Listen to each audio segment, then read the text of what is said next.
বিরতির পর স্বাগত।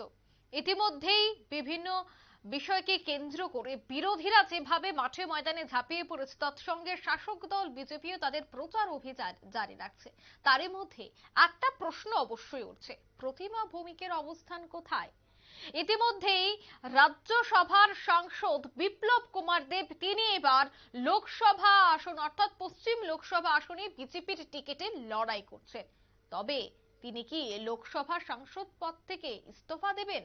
তবে রাজ্যসভা বা এই যে লোকসভা, প্রত্যেকটা বিষয়কে নিয়ে কিন্তু মূলত প্রশ্ন। তবে রাজ্যসভার চেয়ারে কে বসতে চলেছেন? আখিরে কি প্রতিমা ভৌমিককে দেওয়া হবে রাজ্যসভার সেই চেয়ার? একাধিক প্রশ্ন ইতিমধ্যে ঘোরাফেরা কাছে, সে বিষয়কে কেন্দ্র করে বিস্তারিত জানবো। টেলিফোন লাইনে রয়েছে নিউজ ভ্যানগার্ড প্রতিনিধি সুপ্রীতি মুখার্জি। সুপ্রীতি, রাজ্যসভার সাংসদ বিপ্লব কুমার দেব যিনি ইতিমধ্যে লোকসভা আসনের জন্য লড়াই করছেন, সেক্ষেত্রে রাজ্যসভার চেয়ার ফাঁকা হয়ে যাবে বা রাজ্যসভার সাংসদ পদ থেকে তিনি ইস্তফা দেবেন। সেক্ষেত্রে প্রতিমা ভৌমিককে কি দেখা যাবে, কি মনে হয়? দেখো, যদিও সবটাই তুমি যেমনটা বলছো, সেটাই হচ্ছে রাজনৈতিক মহলের এই মুহূর্তে একটা সব থেকে বড় প্রশ্ন যে প্রতিমা ভৌমিক, যেটা সব থেকে বড় প্রশ্ন যে তার রাজনৈতিক ভাবে পুনর্বাসন কি হতে পারে। এই মুহূর্তের একটা প্রশ্ন চিহ্ন রয়েছে। গতকালকে পর্যন্ত একটা ভাবনা চিন্তা ছিল যে তিনি হয়তো উপনির্বাচনে প্রার্থী হতে পারেন, কিন্তু গতকালকের পর সেই ছবিটা পরিষ্কার যে সেদিকে আর কোনো সম্ভাবনা নেই। তাহলে এই মুহূর্তে দাঁড়িয়ে প্রতিমা ভৌমিকের রাজনৈতিকভাবে পুনর্বাসন কি হতে পারে বা কি হতে চলেছে, এই প্রশ্নই কিন্তু এখন ঘুরপাক খাচ্ছে রাজ্যবাসীর মনে। প্রতিমা ভৌমিক এখন দিল্লিতে অবস্থান করছে এবং রাজ্যে যখন একদিকে ইলেকশনের বা নির্বাচনের এই যে একটা প্রস্তুতি বা এই যে একটা তোমার গোটা দেশ জুড়ে ভোট যুদ্ধ শুরু হয়ে গেছে, সেই জায়গাতে দাঁড়িয়ে তিনি কোন রকম ভাবে নির্বাচনী ময়দানে নেই কেন, সব থেকে বড় প্রশ্ন এটাও উঠে আসছে।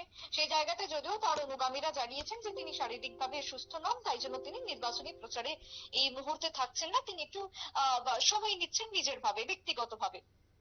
কিন্তু সেই প্রশ্নের উত্তরে কোথাও গিয়ে খুশি নয় রাজনৈতিক মহল।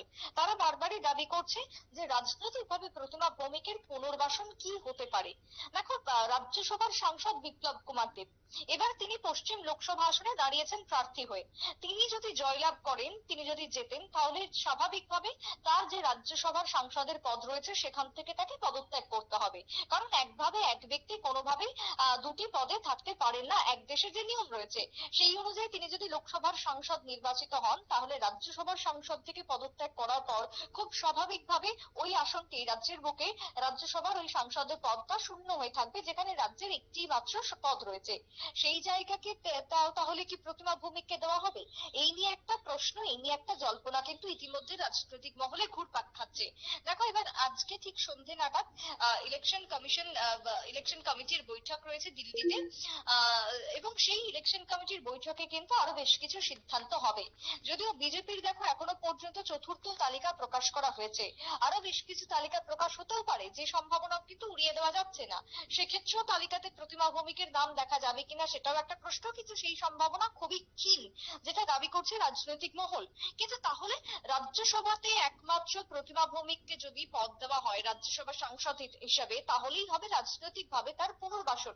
এছাড়া কিন্তু এই রাজ্যের বুকে যদি বলি, আর কোনোভাবে তার পুনর্বাসনের কোনো জায়গা বা কোনো সম্ভাবনা কিন্তু থাকছে না। তাহলে সেটাই কি ভাবছে এই মুহূর্তে দিল্লি?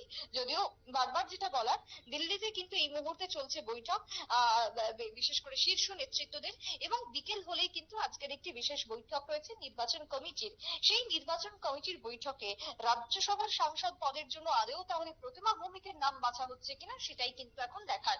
কিন্তু দেখো, এটাও ঠিক যে তোমার সামনে যেহেতু রয়েছে এই ভোট মরশুম, ভোট মরশুমের প্রচারে বা ভোটের এই প্রচারকে ঘিরে যখন প্রতিটা নেতৃত্ব নিজ নিজ বিধানসভা কেন্দ্র নিজ নিজ এরিয়াতে চষে বেড়াচ্ছেন এক প্রকার, সেই জায়গাতে দেখা নেই রাজনৈতিক মহলের। যে জায়গাটা থেকেই কিন্তু একটা রাজনৈতিক ভাবে কি তিনি তাহলে বিদায় নিলেন, তাকে কি আর ময়দানে দেখা যাবে না, এভাবেই কিন্তু বিভিন্ন মানুষের মধ্যে বিভিন্ন প্রশ্নের জমা হচ্ছে। কিন্তু সেই জমাকৃত প্রশ্নের তখনই উত্তর মেলা সম্ভব যখন কেন্দ্র এর ব্যাপারে কোনো একটি উত্তর দিচ্ছেন বা প্রতিমা ভৌমিক নিজে কোনো কিছু বলবেন। কিন্তু আপাতত যতদূর সম্ভাবনা, একমাত্র রাজ্যসভার আসন, সেই আসনে যদি প্রতিমা ভৌমিককে দেওয়া হয় তাহলেই তার রাজনৈতিক ভাবে পুনর্বাসন সম্ভব। এছাড়া কিন্তু আর কোনো পথ বা কোনো জায়গা দেখছে না রাজনৈতিক মহল। অঙ্কিতা। একদমই, ধন্যবাদ সুপ্রীতি। অর্থাৎ প্রতিমা ভৌমিকের অনুরাগীরা তাদের মধ্যেও এক প্রকার প্রশ্ন, তবে কি রাজ্যসভার সাংসদ হিসেবে ওনাকে দেখা যাবে? রাজ্যসভার বিজেপির টিকিটে কি তিনি লড়াই করবেন?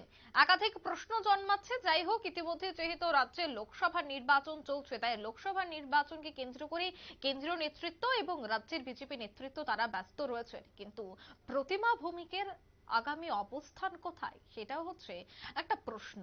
নিয়ে নিচে ছোট্ট একটি বিজ্ঞাপন বিরতি, সঙ্গে থাকুন।